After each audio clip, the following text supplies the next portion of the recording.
You, John Fitzgerald Kennedy, do solemnly swear. I, John Fitzgerald Kennedy, do solemnly swear. That you will faithfully execute the office of President of the United States. That I will faithfully execute the office of President of the United States. And will, to the best of your ability. And will, to the best of my ability. Preserve, protect, and defend the Constitution of the United States. Preserve, protect, and defend the Constitution of the United States. So help you God. So help me God.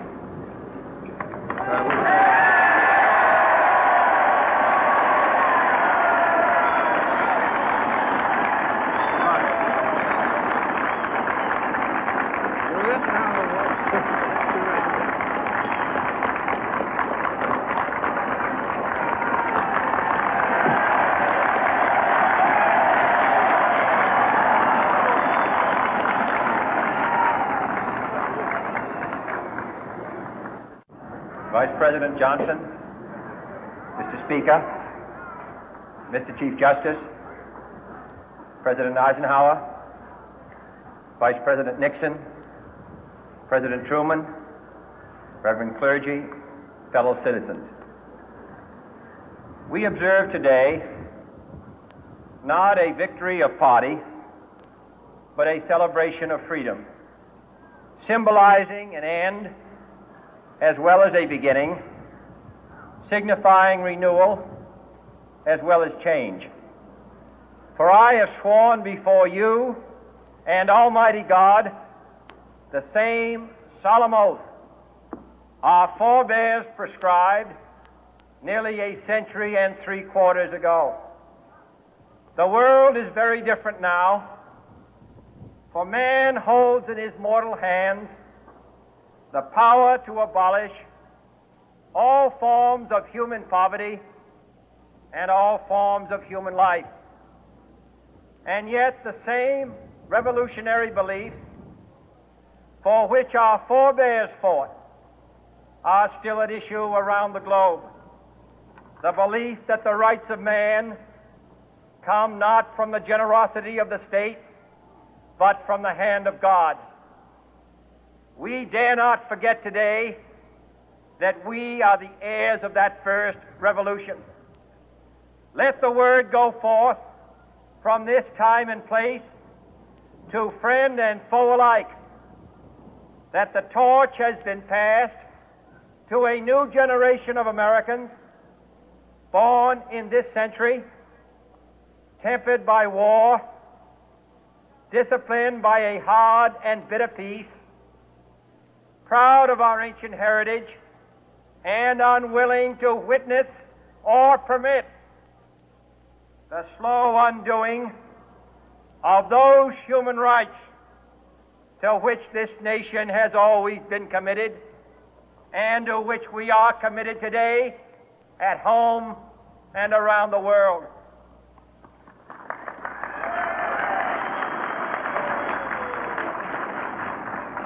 Let every nation know, whether it wishes us well or ill, that we shall pay any price, bear any burden, meet any hardship, support any friend, oppose any foe to assure the survival and the success of liberty.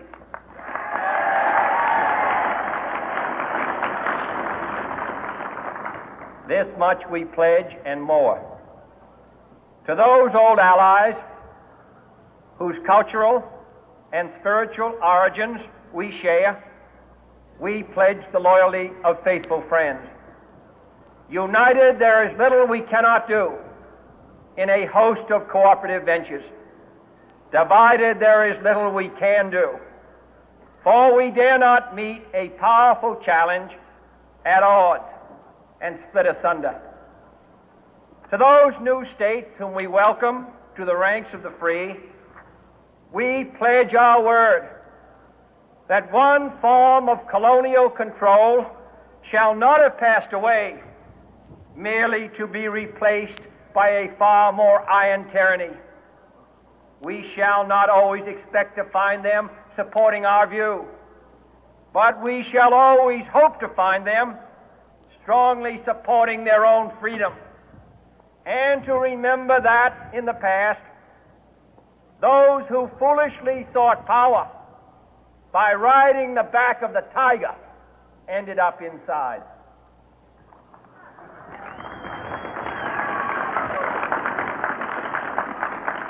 To those people in the huts and villages of half the globe struggling to break the bonds of mass misery, we pledge our best efforts to help them help themselves for whatever period is required, not because the communists may be doing it, not because we seek their votes, but because it is right. If a free society cannot help the many who are poor, it cannot save the few who are rich.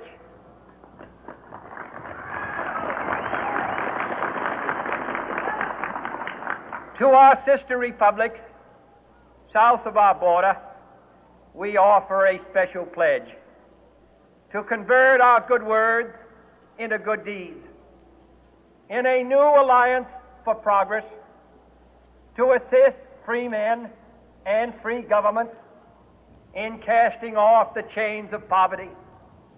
But this peaceful revolution of hope cannot become the prey of hostile powers.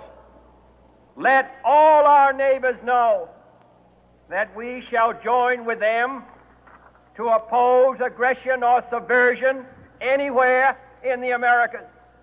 And let every other power know that this hemisphere intends to remain the master of its own house.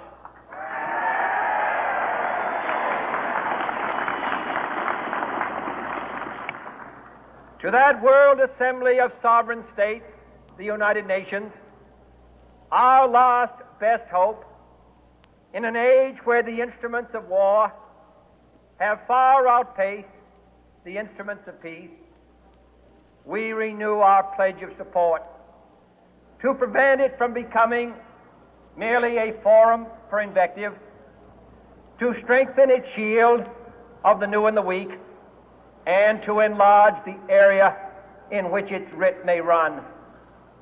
Finally, to those nations who would make themselves our adversary, we offer not a pledge, but a request that both sides begin anew the quest for peace.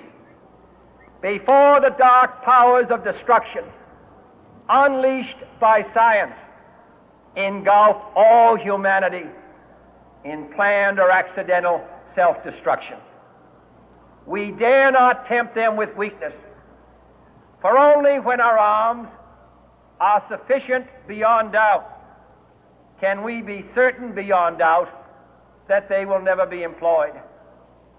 But neither can two great and powerful groups of nations take comfort from our present course, both sides overburdened by the cost of modern weapons, both rightly alarmed by the steady spread of the deadly atom, yet both racing to alter that uncertain balance of terror that stays the hand of mankind's final war.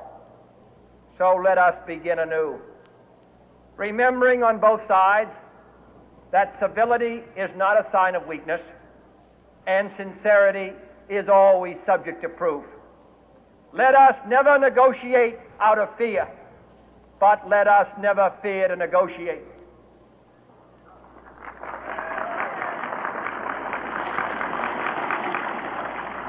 Let both sides explore what problems unite us, instead of belaboring those problems which divide us. Let both sides, for the first time, formulate serious and precise proposals for the inspection and control of arms, and bring the absolute power to destroy other nations under the absolute control of all nations.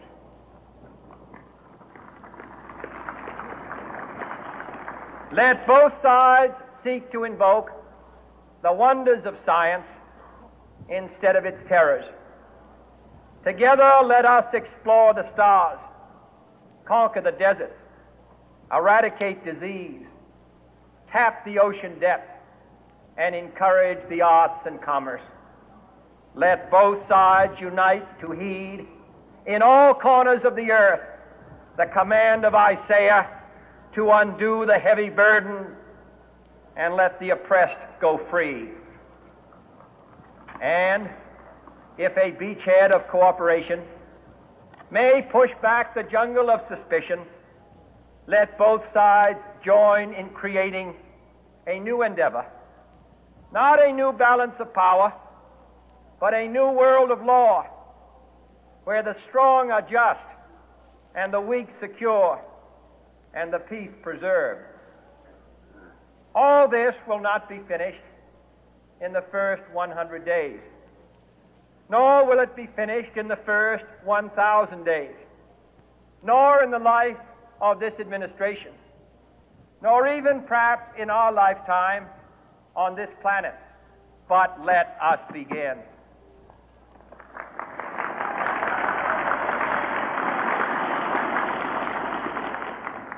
In your hands, my fellow citizens, more than mine, will rest the final success or failure of our course. Since this country was founded, each generation of Americans has been summoned to give testimony to its national loyalty. The graves of young Americans who answered the call to service surround the globe. Now the trumpet summons us again, not as a call to bear arms, though arms we need, not as a call to battle, though in battle we are, but a call to bear the burden of a long twilight struggle, year in and year out, rejoicing in hope, patient in tribulation, a struggle against the common enemies of man, tyranny, poverty, disease, and war itself. Can we forge against these enemies a grand and global alliance, north and south, east and west, that can assure a more fruitful life for all mankind?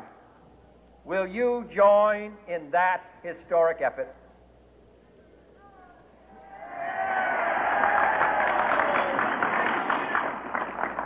In the long history of the world, only a few generations have been granted the role of defending freedom in its hour of maximum danger. I do not shrink from this responsibility. I welcome it.